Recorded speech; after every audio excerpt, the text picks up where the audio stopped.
Bora mergulhar numa carta antiga que foi escrita de dentro de uma prisão, mas que tem uma mensagem que, olha, parece que foi escrita para hoje. É a Epístola aos Colossenses. A gente vai entender por que ela foi escrita com tanta urgência e qual é a sua ideia central, que é poderosa. Para começar, imagina só a cena. O apóstolo Paulo não está num escritório tranquilo, com todo o conforto do mundo. Não. Ele está preso, acorrentado, e é desse lugar, de uma prisão, que ele escreve uma das suas mensagens mais potentes. E o mais curioso é que não era para uma comunidade que ele mesmo fundou, mas para um grupo que ele nem conhecia pessoalmente. Então, o nosso caminho por essa carta vai ter 5 paradas. Primeiro, vamos entender esse contexto da prisão. Depois, qual era exatamente o problema que estava rolando lá em Colossos. Aí vem a resposta de Paulo, que é radical. Em seguida, a gente explora a metáfora principal dele, a de sombras contra a realidade. E por fim, como é que tudo isso se transforma na vida prática. Primeira parte, uma carta de uma prisão. Lá de Roma, Paulo começa a receber notícias de Colossos por um cara chamado Epáfras. E as notícias eram ótimas, sabe? A fé e o amor daquela galera estavam crescendo. Só que o Epáfras também trouxe uma preocupação bem séria. E é essa preocupação que acende o estopim e faz Paulo escrever a carta inteira. E aqui a gente entra na segunda parte. O problema em Colossos. É nesse ponto que a gente entende por que a carta é tão urgente. Não é "Oi, tudo bem?" É uma intervenção. Paulo fica sabendo que uma filosofia diferente estava se infiltrando por lá. Uma ideia que ameaçava desviar todo mundo da mensagem original que eles tinham abraçado.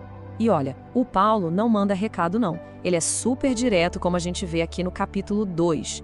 Digo-vos isso para que ninguém vos engane com discursos sedutores.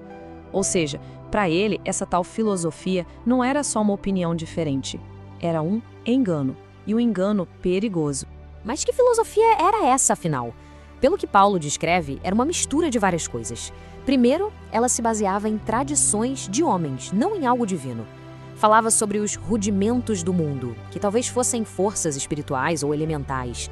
Também tinha um culto a anjos e um monte de regras rígidas de humildade, de castigar o corpo, e aquelas proibições do tipo, não pega nisso, não prova aquilo, não toca naquilo outro.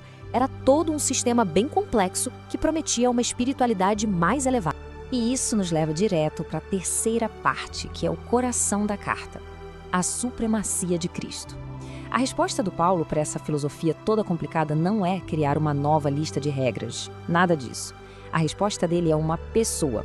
Ele resolve combater a complicação daquela heresia com a simplicidade gigantesca de quem Cristo é. Então, qual foi a grande sacada de Paulo? Em vez de ficar rebatendo cada detalhezinho da doutrina falsa, ele eleva o nível da conversa. Ele joga a discussão lá para cima, para o nível cósmico, focando em uma única pergunta. Afinal, quem é Jesus? E a resposta já começa com esse verso aqui que é de arrepiar. Ele é a imagem de Deus invisível, o primogênito de toda a criação. Só essa frase de abertura já desmonta o argumento dos caras. Cristo não é só mais um anjo ou um ser espiritual qualquer. Não, ele é a representação exata do Deus que ninguém pode ver. E Paulo não para por aí.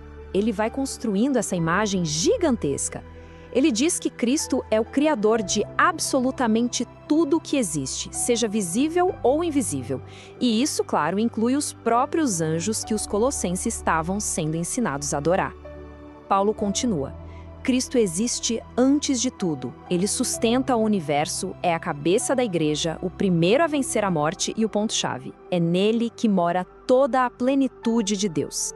E essa palavra, plenitude, ela é o pulo do gato aqui. Sabe o que significa? Totalidade. Suficiência completa, que não falta nada. O argumento de Paulo é simplesmente demolidor. Se toda a plenitude de Deus já está em Cristo, então não falta absolutamente nada. Não precisa buscar anjos, regras ou filosofias humanas para chegar a Deus. Cristo já é o suficiente. Ponto final. Com essa ideia na cabeça, a gente chega na quarta parte, sombras versus realidade. Agora que a supremacia de Cristo está bem estabelecida, Paulo usa uma metáfora genial para mostrar por que todas aquelas outras práticas se tornaram irrelevantes. E a frase que resume tudo é essa aqui. Tudo isto não é mais que sombra do que devia vir. A realidade é Cristo. Pensa um pouco na diferença entre a sombra de uma pessoa e a pessoa de verdade. A sombra até tem um contorno, a forma, mas ela não tem substância, né? É vazia. É exatamente isso que Paulo está dizendo. Todas aquelas regras e rituais são só a sombra. E este quadro aqui deixa o argumento visualmente muito claro. De um lado, as sombras. Do outro, a realidade. Aquelas regras sobre o que comer e beber, sombra. As festas religiosas, luas novas, sábados, tudo sombra. As filosofias humanas, o culto aos anjos, aquela humildade forçada, sombra. Sombra e mais sombra. A substância, a única coisa que é real e que importa, diz Paulo, é Cristo. E finalmente, a gente chega na última parte, a nova vida começa. Porque vamos combinar, uma teologia incrível, cósmica, não adianta nada se não mudar a nossa vida no dia a dia. Então Paulo aterrissa toda essa verdade gigante e responde à pergunta que fica. Ok, se Cristo é tudo isso, como é que a gente vive agora? Paulo usa a imagem de trocar de roupa. É bem simples de entender. Primeiro, é preciso se despir. Tirar a roupa velha, sabe? Se livrar das práticas do antigo jeito de viver. A raiva, a maldade, a fofoca. E depois é hora de se revestir, de colocar a roupa nova, que são as qualidades que refletem quem Cristo é. Misericórdia, bondade, humildade, paciência e, claro, o amor. E essa transformação não era só uma coisa individual de ser uma pessoa melhor. Não, ela redesenhava a sociedade inteira. Paulo aplica isso direto na estrutura da casa romana da época. A relação entre marido e mulher, entre pais e filhos e até mesmo entre escravos e senhores. Tudo isso era para ser radicalmente transformado por essa nova identidade em Cristo. O objetivo? Fazer tudo como se fosse para o próprio Senhor. E para fechar com chave de ouro, a virtude que amarra todas as outras, a peça final dessa roupa nova é o amor. Paulo chama o amor de o vínculo da perfeição.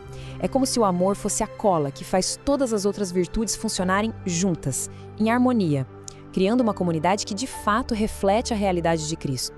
E assim, a carta aos Colossenses, escrita de uma prisão há 2000 anos, nos deixa com uma pergunta que ecoa até hoje. Se a mensagem principal é que Cristo é suficiente, quais são as sombras da nossa vida hoje em dia? O que na nossa cultura, no nosso tempo, promete nos preencher, mas no fim só entrega uma cópia vazia da realidade? Fica aí a reflexão.